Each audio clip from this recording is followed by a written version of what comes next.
being post-professional is liberating in the sense that like you free yourself from the rigidly prescribed social scripts attending the professions traditionally. Right now, in the post-professional world, like people actually feels a little bit freer to move beyond and like not be confined by them. So that I think is actually liberating.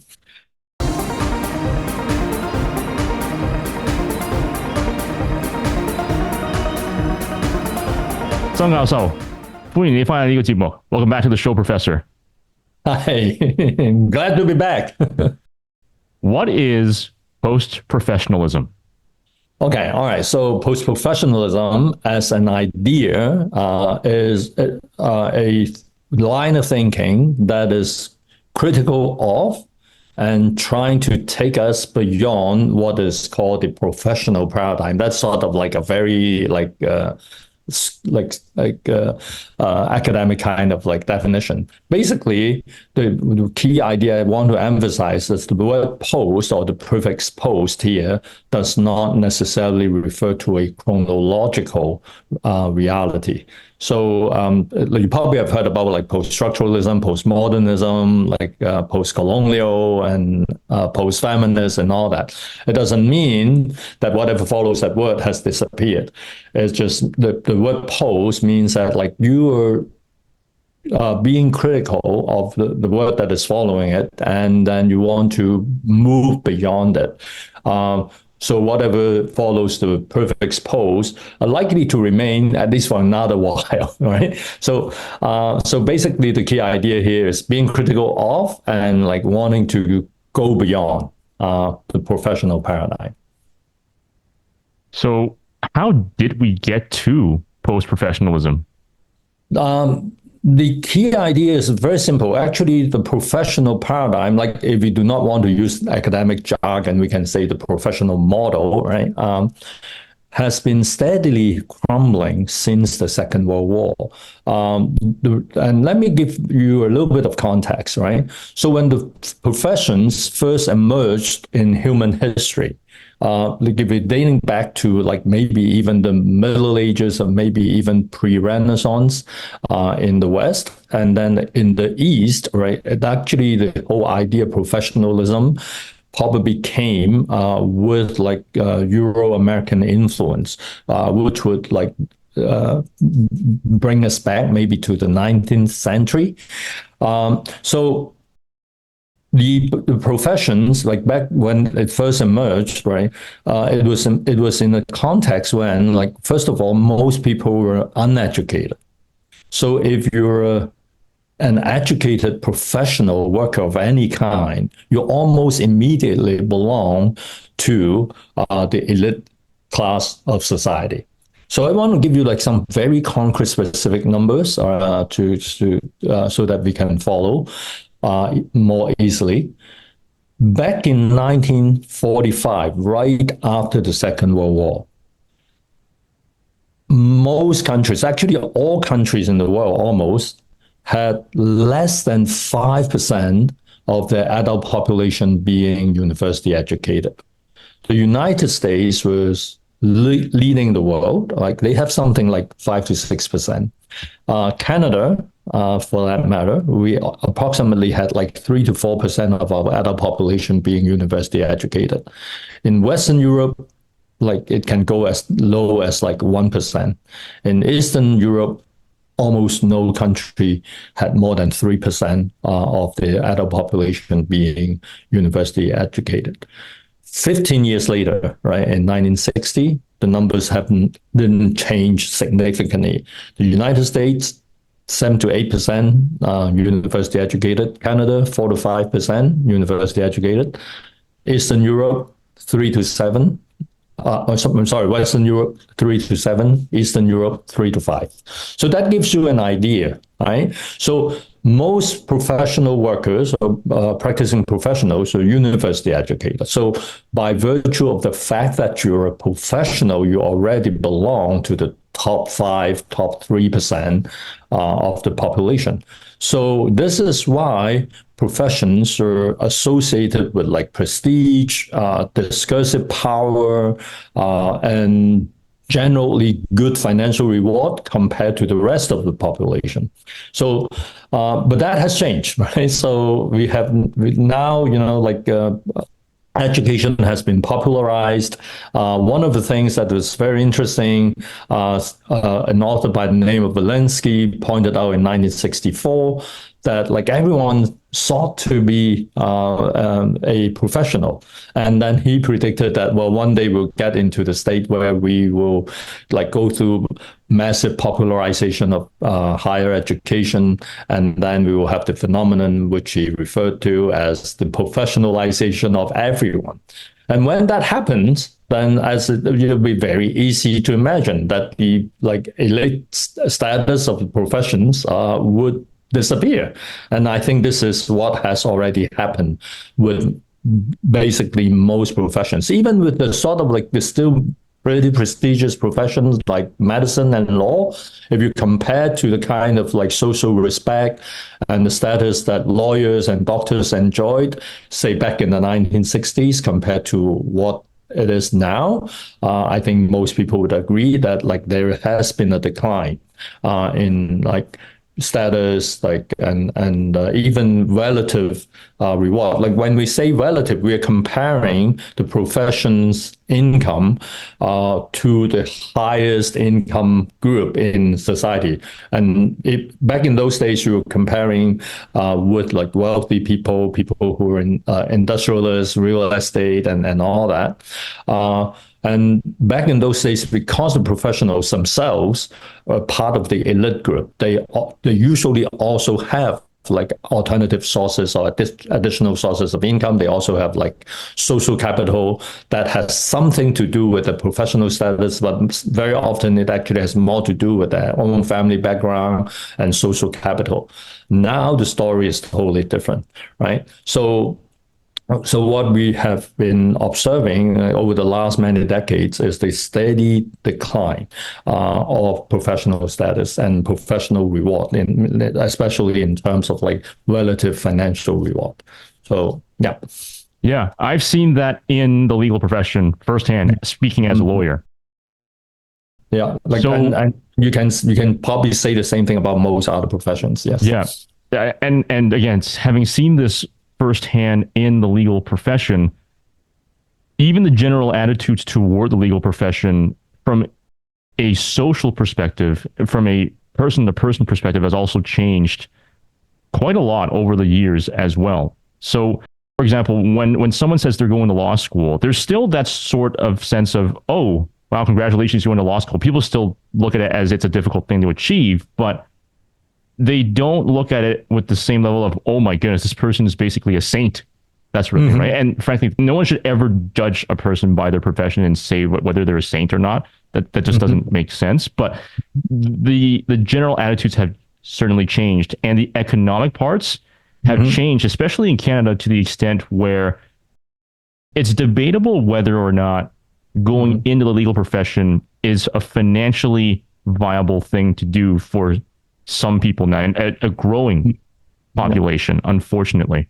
Yeah. So, like, I think you and I have both people that we know, right, who are lawyers who are either underemployed or at least their like income expectations are not met, to put it mildly. And then like even like bestseller authors, like Hollywood movies have started portraying like lawyers who, you probably heard about like the ambulance chasers, and so there are people who do not have enough jobs or enough accounts for their practice.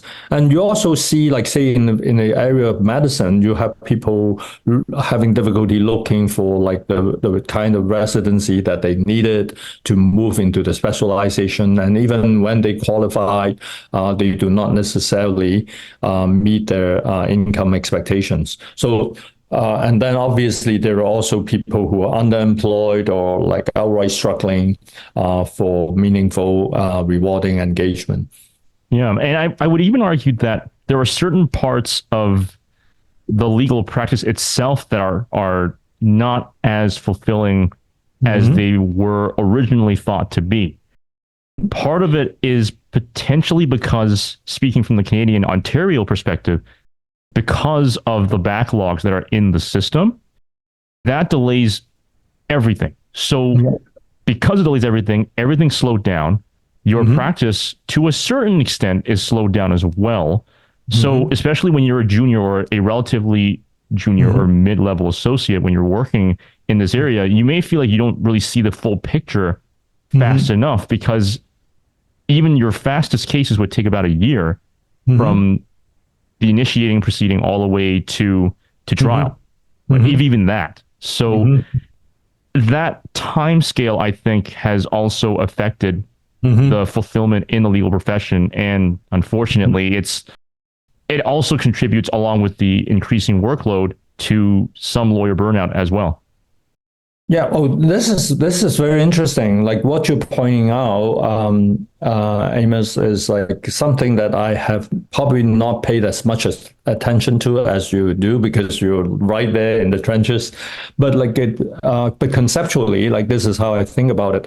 Basically, what we're talking about is the subjective gratification, the sense of autonomy and control over your work.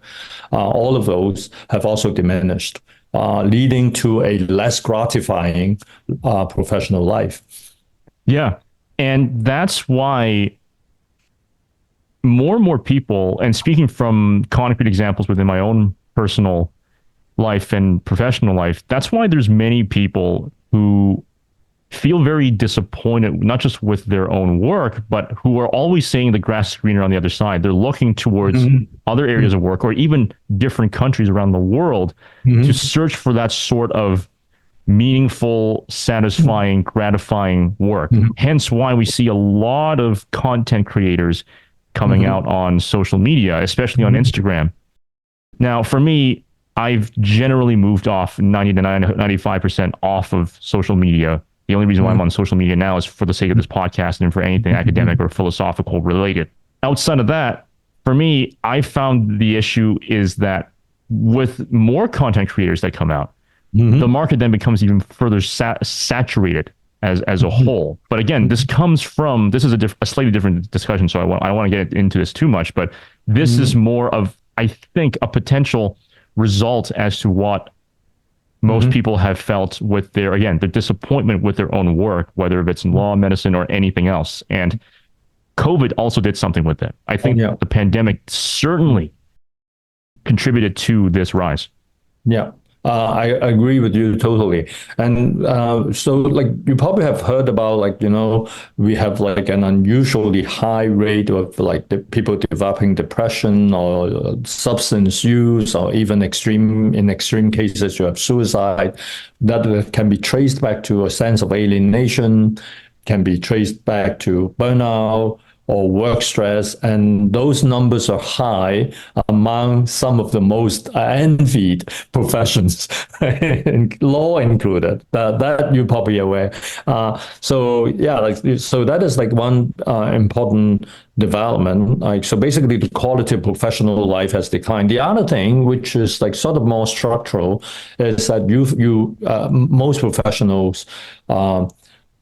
If they pay attention, they will find that but because it is sometimes happening in a very gradual pace, some professionals are not that aware of that. Well, what am I referring to? I'm referring to the gradual increase of what we call institutional control and surveillance. So more and more people, like Big Brother, is watching over your shoulder, like telling you what to do, how to do your job well, and then like you have to like demonstrate document accountability. All of those are like eating away slowly at your professional autonomy. And I think it erodes away at much of the organic trust between employers and employees or Mm-hmm. coworkers or workers in general. The social fabric I found, especially after COVID, but this has been going on since post World War II, probably even longer than that. I think the issue is as society gets larger, people get more distanced from each other. So I mentioned this on a previous episode with Godwin Chan, one of my best friends, longest friends of over 20 years. Cool. And we were mentioning about Dunbar's number. And as a refresher for our audience, the Dunbar's number is 150. It is the maximum number of social connections, meaningful social connections that a human can have at any given time.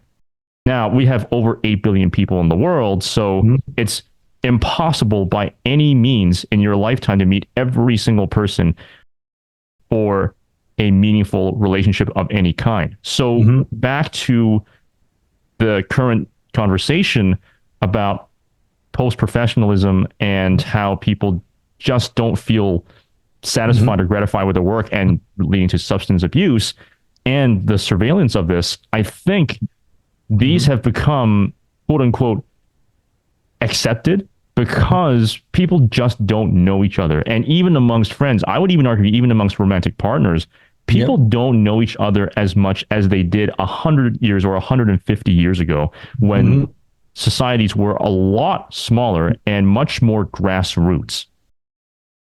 So when we're tracking social development, it's very interesting. Like you find me referring to, like stats that dated back to like the 1945. I want to mention a book that I first read when I think within the first couple of years coming to Canada. That was by psychologist Kenneth Jurgen, and the title was like The Saturated Self. And he was referring to exactly to what you just described. Like in the old days, like you live in town or village, like everyone, you have like a lot of face-to-face contact with, you sort of like know where they live, like, about their family, which school their children go to, maybe their children go to school with your children, right? But now you're right, like you have all these connections, like people on social media. I have like, I don't know, like thousands of friends, like on Facebook or LinkedIn, you name it. But like many of these people you have not even met in person even once, right? So this is the kind of connection that we have. So you're right about, like a gradual erosion of the kind of more intense, more in-depth interpersonal connection. But like, ironically, this is like an area that I'm sort of benefiting from. You probably heard about like my online course in interpersonal relationships being very popular and is still growing very rapidly. And I've got like people who like texting me, emailing me, like leaving messages on social media about how helpful it has been. But you're right, but in real life, like in the actual in-person offline life, right? A lot of people are struggling with like building meaningful connections with people. And if you bring that back to the idea of like professional practice, this is the other thing. I think in the old days, most professionals would like to have like a good relationship with the people they help or with the people they serve, right? Whether you're a lawyer or a doctor, an architect or an engineer or an accountant even. So you will want to maintain a good rapport, a good relationship with your clients or patients. But now it's not that it's not possible anymore. It's like increasingly difficult. And then you're right, like COVID has like basically driven many of us to work online by choice or by default, or but the kind of connection is sort of, I would agree. I think most people would agree with you that it is weakening. Yeah. In our culture, as you know, we have the concept of guanhai or guanxi. Yep. That is still a very strong tenet, core tenets within how we do business and also in general in our daily life. And I'm happy that we still kept that to this very day, because that essentially maintains our humanity when we work with other people. Yeah. Yeah. Yeah, like I just want to add, like from the field of psychotherapy, all the like what we call these systemic reviews and meta-analysis of psychotherapy research data since the 1990s have consistently shown that the relationship between the psychotherapist and the client or patient plays a more important role than the method that you use. So yeah, so that is, I think, a very important point. Yeah, I'm in full agreement with you. Yeah. And it's interesting you mentioned that because at the time of this recording, I will be releasing a new episode that I also had with Godwin Chan about the topic about how therapy fails or is limited for Asian Americans and Asians because there isn't that cultural sensitivity. So it's interesting you mentioned that. I'm actually very happy that you mentioned that because that is, I think, a very honest concern about the post-professional world because there isn't really a genuine, strong connection, even amongst friends, let alone amongst family and romantic partners. It becomes very difficult for people to nurture a good connection when every problem is, oh, go to a therapist or, oh, do that sort of thing. But the thing is, what people don't realize is that a therapist is also a stranger to you when you first meet them and is still a stranger to you for a certain period of time, especially when you come from a culture like Chinese culture, which is, again, operates on the principle of guan. Especially with a culture like that, it is extremely foreign and alien to do that sort of human connection. And it doesn't work for many people because of that exact problem. Yeah. So like this is it. Like, you know, like we probably can have like another like separate conversation focusing on this idea of like guanhai or guanxi or relationships.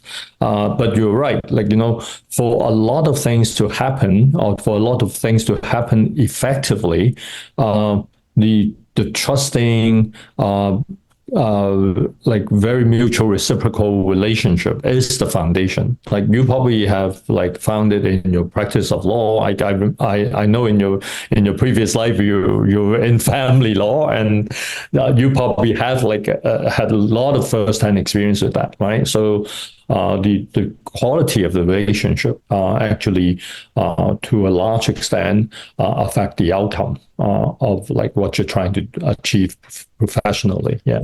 Yeah. One reason, I don't think it's the only reason, but I think one big reason is because of cheap energy, specifically in oil.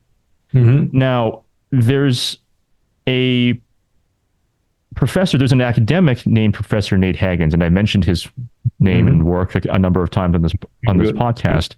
His background was he was originally a VP of Salomon Brothers and Lehman Brothers back in the 90s, I believe. And then he left, did a PhD in environmental science, and then became a professor in that sort of thing.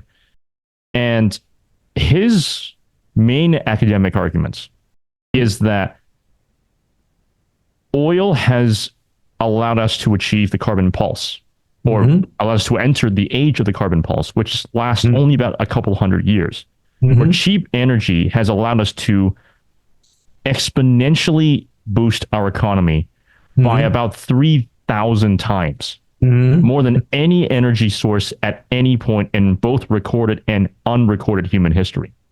Because of that, we essentially over-exaggerated our ability to do anything. Basically, we still operate in terms of the needs for connection in small groups. So we still have I don't want to use the word tribal because it sounds a little condescending or may have some connotations that are negative, but we still have that small in group, again, 150, the Dunbar's number being in effect. We still have Dunbar's number that affects our lives and our ability to connect rather with other people. So when you have oil And when you are basically able to maximize your food production, your water production, your ability to produce really anything, that leads to a boost in population. That leads to an inflated sense of what you can and cannot do as a human being. And that in turn affects culture. Because most of this happened in the West, although this is a global phenomenon, but because most of this really happened in the West, especially in North America with America, I think, and I could be wrong on this point, but how I hypothesize is that this oil-rich, cheap energy age, this carbon pulse, affected the way in which how Westerners or North Americans think about how they can live life. And that in turn has also affected the rest of the world as a whole, including Asian cultures and African cultures, South American cultures, wherever it is. It's a global phenomenon. So I think that once the carbon pulse ends, and it already is ending, frankly, according to Nate Hagens and a number of other academics, and petroleum geologists have also mentioned this point as well. Arthur Berman comes to mind on that point. When carbon pulse ends, we will have a very difficult conversation about how we will live as societies. We may actually have to downsize. And my argument in one of my papers that I wrote for Stanford, the Stanford University's Millennium Alliance for Humanity and the Biosphere, I argued that the future isn't actually a tech-driven future. It's actually a return to the small rural communities, maybe of about 3,000 to 6,000 people, where you have a strong in-group, where you have a strong close community of connections with also a strong acquaintance community. Now, this is going to be very unpopular, but I think maybe this could also be the result of post-professionalism in a different way, but I'm rambling a bit on this point, but I don't know if any of this could kind of resonate with some of the issues that we face today. Yeah, I think so. And there may be like some tension, right, between different lines of thinking. But like, I think it's good that we have this opportunity to deal with some of them. So the sense of community, right, has actually been a very primary central theme in North American social thoughts. I would have to say this, although we are both Canadians, right? But the main discussions are happening more in the States than up here in Canada. So we can trace back all like to the earlier works, like classic books like, The Lonely Crowd. And then in the 80s, we have like Robert Bellah and gang publishing Habits of the Heart, and more recently we have like Bowling Alone, and basically all of these works, right, are trying to examine the relationship between the individual and the community. So what you're describing about the tribe or the small community, the small group, or some people would refer to cults, all these words do not necessarily have to have negative meaning. We just like ascribe negative meanings to them. So basically human beings existed in bands, tribes, for tens of thousands of years, like, and it was just like a natural way for us to be.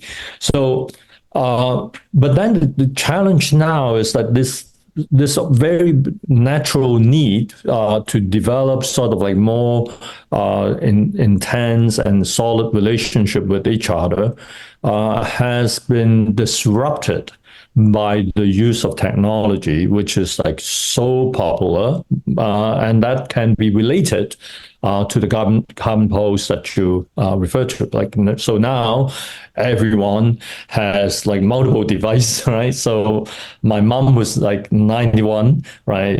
Has a cell phone that she uses like routinely, and she also like uses her iPad routinely, like for entertainment and like social connection. So that I think is likely to stay for another long while, even when people are seeking to return to this sort of like more original kind of like offline interpersonal connection. But you have also pointed out like a major disruptive force that was COVID. Like COVID has disrupted that. We understand now that like all the bad news are coming in. Like you're looking at like addiction, you're looking at mental health numbers, social isolation, social anxiety, and all of that. The numbers are going up, and you probably know that like relationship breakdown, separation, divorce are also happening. So we have like multiple trends like happening at the same time. But one of the issues that you have raised that you and I and people that we know probably should also pay more attention to is this idea of sustainability. All right, so you have already pointed out, it has already been observed that certain things are no longer sustainable. So this ties us back to the post-professional critique. One of the foundations of this critique is that the professional paradigm as we knew it is no longer sustainable. So when you have like an oversupply of like university educated workers and you do not have enough jobs for them, right? That is not sustainable. So and then when people move into this realm of like higher education, professional credentialing with certain expectations, soon enough, they find that their expectations would not be met because like the market has changed. And there are also a few very important mega trends that people are aware of, but they're not paying enough attention to. And one of them is actually very straightforward demographic shift. All of the high-income countries in the West, and including all the high-income countries in Asia, including Japan, South Korea, Singapore, Taiwan, and all of those, have a very low fertility rate. So, and it is like way below replacement. Canada is like, I think at 1.26 or like below 1.3. Like the replacement rate is 2.1 children per woman. So when we look at that, like what is happening is like, say, for example, you want, like I have been telling my doctoral students, right? You want to be a university professor, but you have to be aware of the fact that like 18 years from now, you have less people wanting to get into university in all the high-income countries. So, so like, where does that leave you, right? So, but a lot of people do not want to engage with this reality, but this is actually part of the trend that supports and drives the post-professional movement, because like the old professional paradigm as we knew it is not sustainable, right? So we need to have like new configuration of labor, a new configuration of the market. And for what you have raised, I think in like what we now call the Gen Z people, right? They compared to say my parents' generation, they're way more aware of issues like global warming, sustainability. But interestingly, they're not paying as much attention to like these very clear demographic shifts, which will actually reshape that generation. Like production relations, markets, even governance would be affected. You see countries like struggling with population policies, like old age benefit, immigration, how much support or facilitation we want to give to young couples so that they want to have more children. All of these, right, are becoming part of the package that we need to be dealing with. Yeah, absolutely. I agree. And for those of you still watching to this episode or listening to this episode, please subscribe and also follow the podcast as well. And like the video if you've gotten this far into the video. Back to what you were saying, Professor, I'm so glad you mentioned sustainability, because that is essentially what the whole backbone of not just my paper at Stanford or my two papers at Stanford, but also what others in the Millennium Alliance for Humanity and the Biosphere are trying to achieve. Sustainability, a move away from the growth-based systems that we currently use and move towards a sustainability-based systems. This is probably the biggest change and the most uncomfortable change that the financial structure, really any structure, any professional structure is going to face. Because if you look at, for example, in the legal profession, we still talk about growth. And especially in the financial sector, we talk about growth. Yep. And especially in investment. Investment is literally almost synonymous with growth. So now to tell them that you may have to shrink or downsize or achieve sustainability, that is a buzzword. Yeah. People are not going to like it. People are going to say, no, screw that. I'm not gonna downsize. Why me? Why not the person next to me? But this is what we have to do. We already have a term for unhealthy growth. Cancer. How different is it for a figurative cancer to exist from a financial system that just focuses on growth, that doesn't consider the fact that we live on a finite earth with finite boundaries, right? And again, this goes back to what I was talking about with the carbon pulse giving the illusion or an over-exaggerated sense of what a human can and cannot do. We've hit that limit. We've hit that limit about 40 years ago or 50 years ago already. So that's a difficult conversation.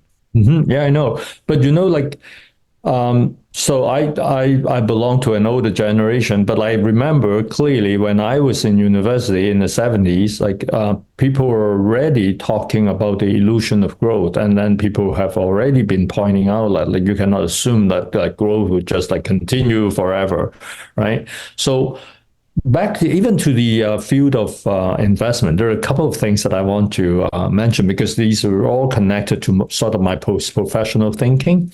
So I'm sort of bragging about this. In 2015, I was invited by an Institute for Financial Planners, right, to keynote at the AGM. The annual general meeting. And then what do they want a social work professor to do there, right? So basically, I tell them a few things, right? Which one of them was based on demographic studies. Well, I told them, one, your clientele, right, is quickly shifting, right? Your highest valued clients are the baby boomers. But after these people die off, right, you will be dealing with the shrinking market. So that is point one. Point two, back in those days, in 2015, people were way better now because I spoke to some Canadian wealth planners and investment consultants. They are now aware of this issue. Not everyone, but many of them are. So what is the second point I want to tell them? Second point is based on my research on dementia. I told them that 1/3 of your high value clients would have developed dementia before they go, right? So are you prepared to be, the best advisor for your clients, right? So that is point number two. Point number three is actually based on research data. Actually people who are researching investment and investor behavior and investor psychology have observed that after age 55, the incentive to grow wealth steadily declines or plateau off.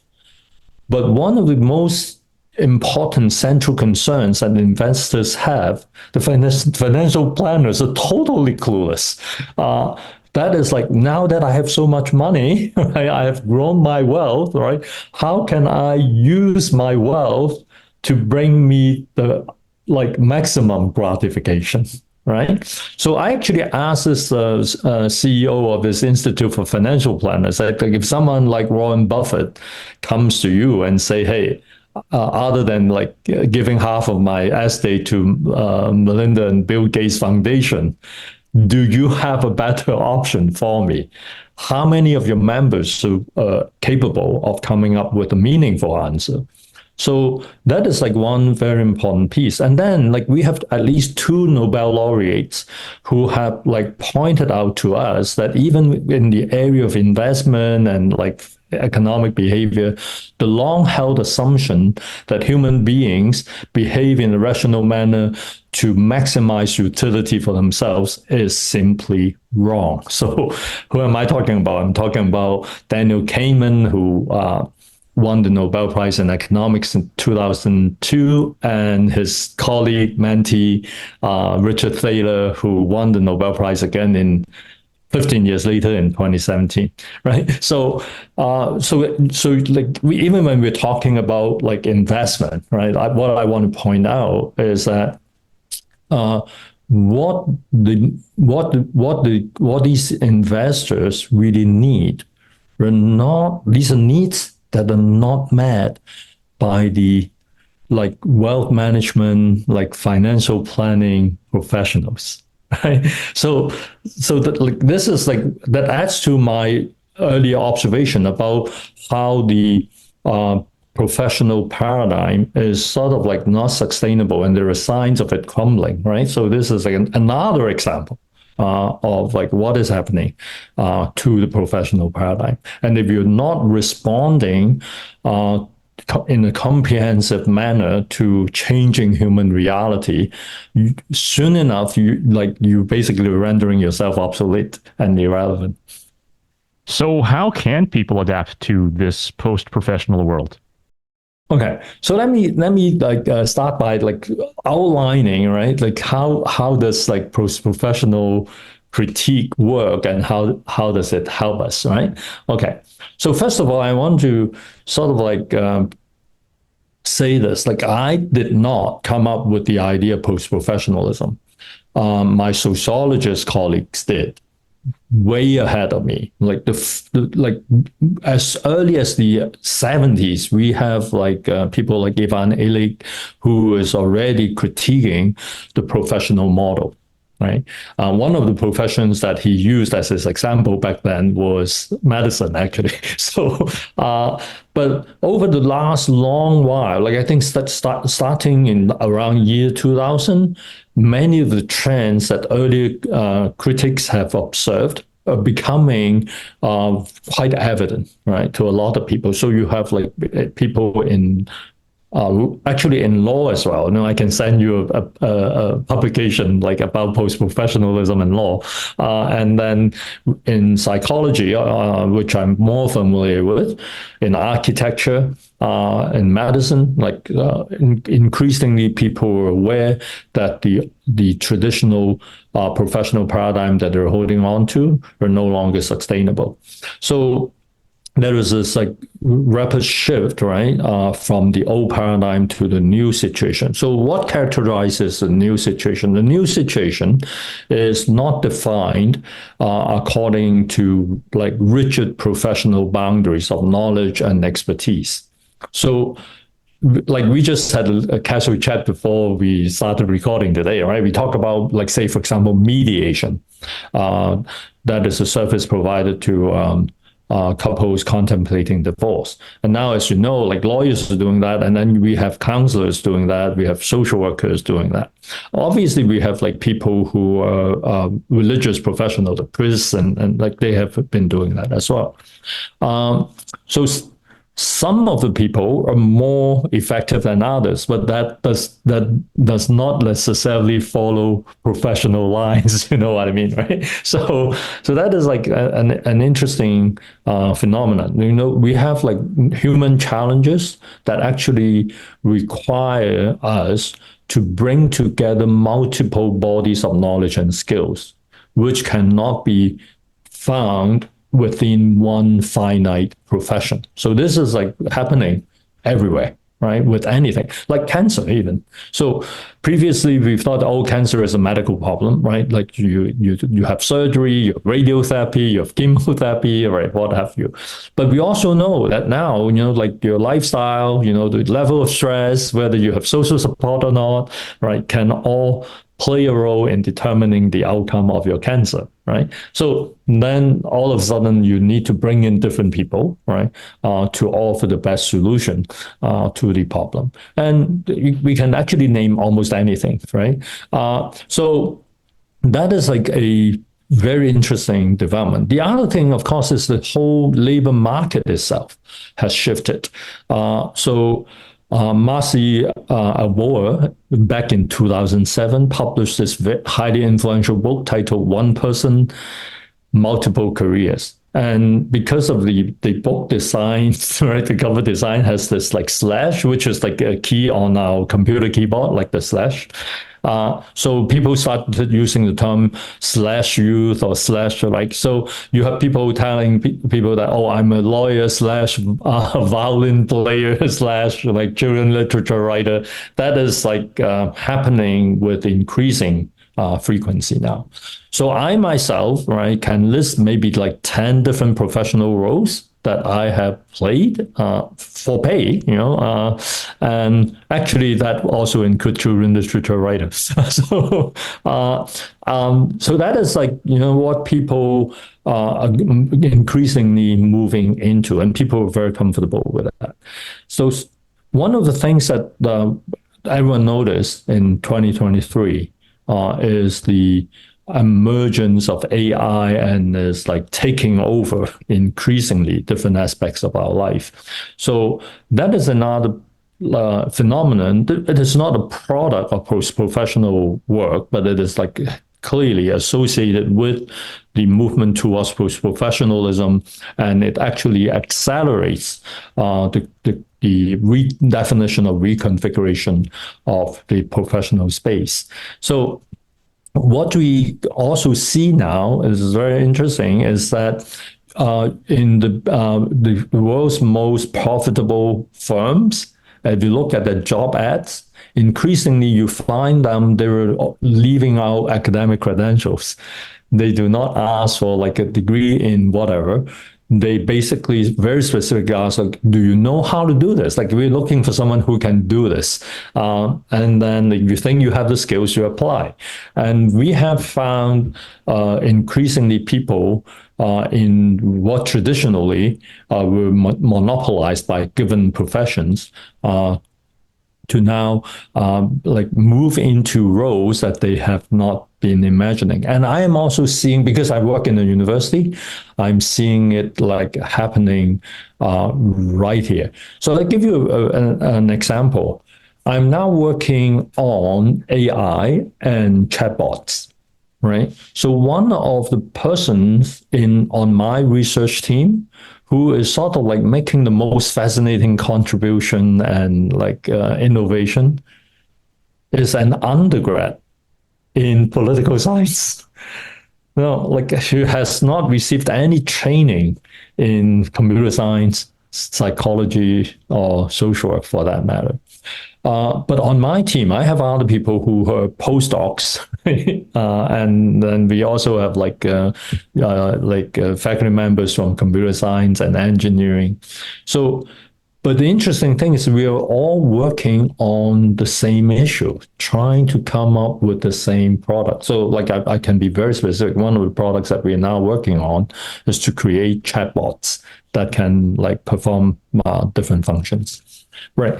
So this is probably the best example, or one of the best examples at least, right, to tell people how we are already moving into the post-professional era. So if you want to get someone to create chatbots for you, obviously you can be advertising a job like looking for people who have a computer science degree, but someone with a computer science credential are not necessarily the best bot designers.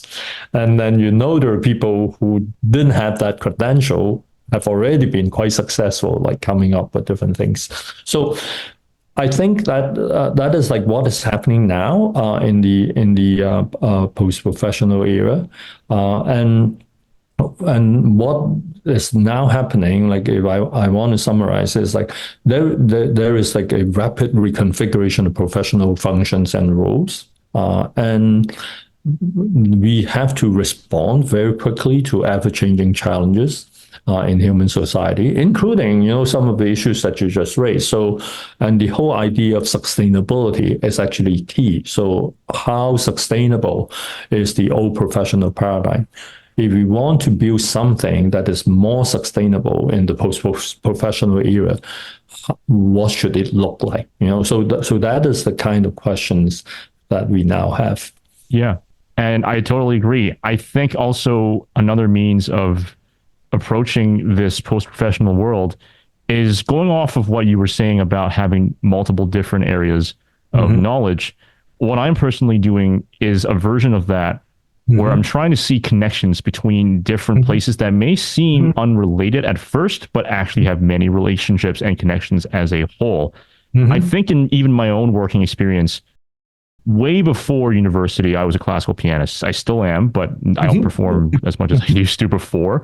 But in the past, when I performed and when I competed, I found that there are many connections between music and sports that are very similar. They may be complete opposites, but they have a lot more in common than people think they have. You have to train hard for both of them. You have a certain pacing that you have to match for each different type of sport or discipline or musical piece that you have to do. And that's just one example. I'm way oversimplifying that, but that's like a whole different conversation altogether. Currently, what I'm doing is I'm trying to study string theory. Study string theory and connect that with metaphysical philosophy. So like Immanuel Kant's critique of pure reason, it comes to mind. I actually, the first time I read that book was when I was around 10 or 11 years old. I was a weird kid back then. I don't know why I was reading that book, but I somehow understood parts of it. I'm rereading that again to see how my views have changed, because recently I have been thinking about the issue of, does infinity exist? That's a very, very deep conversation. That's probably for a different podcast episode. But I think the connections between that, along with string theory and with metaphysical philosophy and epistemological philosophy as well, I think that could also help us determine and how we can derive meaning, or at least the illusion of meaning, or how we can revolt against the meaninglessness of life and all that kind of stuff in our own lives. And to speak in a less abstract sense, in a more concrete sense, how we can relate to the post-professionalism world in a finite world, how we can shift our thinking towards that thing. Now, I'm speaking this as I'm thinking this at the same time, so this is going to sound very disjointed, but I think on a future episode, I might cover this in much more detail once I get a better understanding of these different areas. But I think finding connections between previously not necessarily connected areas can help in helping us traverse this very new, ever-changing, uncertain world post-COVID, post-professionalism. I think that could have a very important beneficial effect on each human as individuals and as communities. Okay, so Amos, I'm going to issue an open invitation to you. Okay, so this team member of mine that I just mentioned, right, helping me to develop chatbots. Her name is Michelle. I didn't mention it because you hadn't said this before. She's very much into Kant, metaphysics. She is also thinking of starting her own social media channel, targeting what she called the 1% of people who would be interested in such stuff. So, as an open invitation, we can grab coffee and then have a long chat. I think you would enjoy the conversation. We have been dealing with epistemological issues, metaphysical ones, and because we're onto ontology, and then obviously when we struggle with issues like professionalism, we are dealing with axiology as well, values and what do we value, what are more important to us, and the whole meaning making process. So all these would make for really wonderful conversation. I offer to buy coffee. Okay, so but coming back, to what we've been talking about. So what are we looking at, at the post-professional world? And you asked this question earlier. So how can we prepare ourselves and how can we respond to it? So first of all, I would say that actually most people have already started.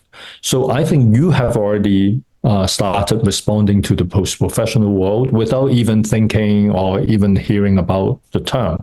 I think the same thing happened to me. Like I first read about the term and delved into it more seriously at around 2007, 2008. But if I look at how I've been conducting my life before that, I would say that I was already moving into the post-professional world. So in a sense, many of us have already started, knowingly or not, right?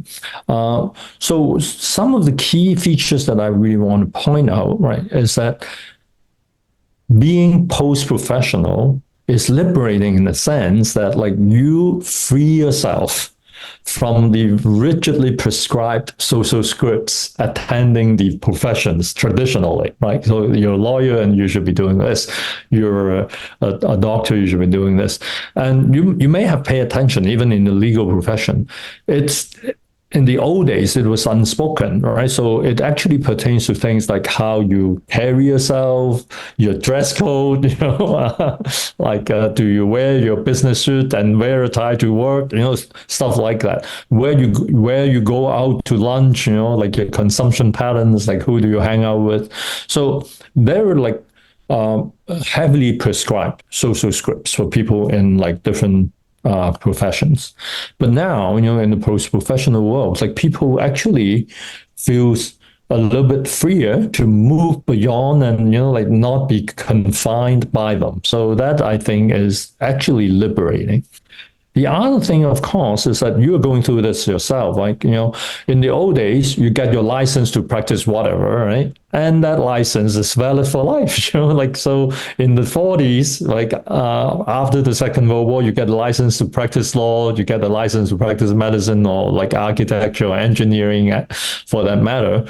Well, you get that license and it is good for life. Now, as we know, like if you do not continue to learn and upgrade yourself and do like professional development, you would soon be obsolete. So this lifelong learning, right, is a given almost, right? You need to be doing that. But the interesting thing is that as you open up yourself up to learning, you also open yourself up to options that can take you beyond the narrow confines of your profession. So I bet there are already people who have a background in law, with or without a background in law, I would even say, are now already working on like AI applications that make like get a few lawyers like out of their jobs. I think that is already happening as we speak, right? So, and I have already been telling my doctoral students and my younger colleagues in the university, but many of them were scared. Many of them were very resistant to these ideas. I basically told them, one, you have demographics working against you. You're going to have like less people needing to get into university like 18 years from now. Two, at least a portion of our teaching roles can be replaced by technology, right? Online courses like robots, like, like search engines, like ChatGPT, right, or whatever. But I think many of my younger colleagues, including some of my doctoral students, simply do not want to see this happening. I'm not saying, I told them, like, will not be completely replaced, but you need to stay on top. You need to understand the technology. So the typical resistance to this is that because, Tat, AI has a lot of ethical issues. And then like when you talk to colleagues, the first thing they responded with will be like plagiarism. I can tell you, because I played with AI intensively, I basically tell my doctoral students, I said, well, you can use like whatever, like OpenAI and hand in your assignment. I can still tell the stronger paper from a weaker paper, right? So that is like, but then the resistance is there. But what it predicts is that, like, I would say if you look back in like 10 years, some of the people would have been displaced. But then there would also be people who find that their capabilities are enhanced because they've opened up to this new learning. I'm not saying that like there's no ethical, social issues that we need to address, but my position is very, very simple. Only people who are really immersed into the use of technology can be part of a meaningful solution. The people who have not really got any hands-on experience of like standing on the sideline making comments are unlikely to be part of the solution. So this lifetime learning thing is important. And one of the things that you just mentioned, Amos, is very encouraging. This is precisely what people should do in the post-professional era. That is your learning. This is what I refer to your learning circle or your learning network.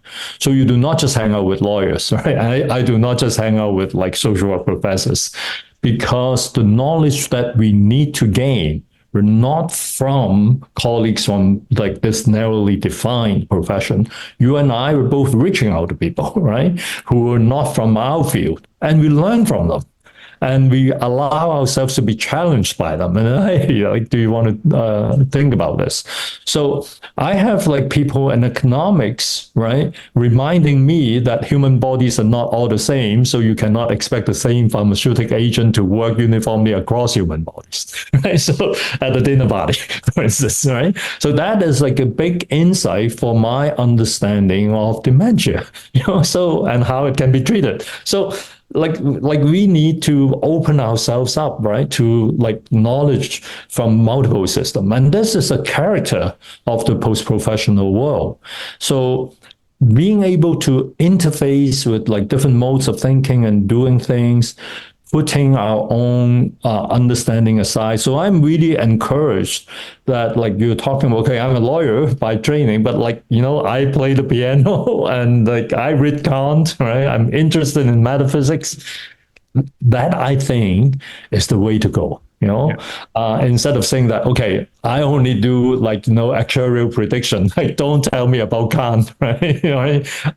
So that there are very different attitudes, right? So I think, but the encouraging piece is like working in a university, I see a lot of people who are at this even early stage of their career are already very well positioned for the professional world, right? So, yeah, and I hope some of your listeners in this program would also find this helpful, and then we can continue this conversation and bringing people's attention to this very, I would say, one of the most, like one of the most, I would even argue one of the most significant transitions in contemporary human society. Yeah, absolutely, and we're running out of time in having a full conversation on this, but definitely would love to have you on for more future conversations on the issue of post-professionalism and also other adjacent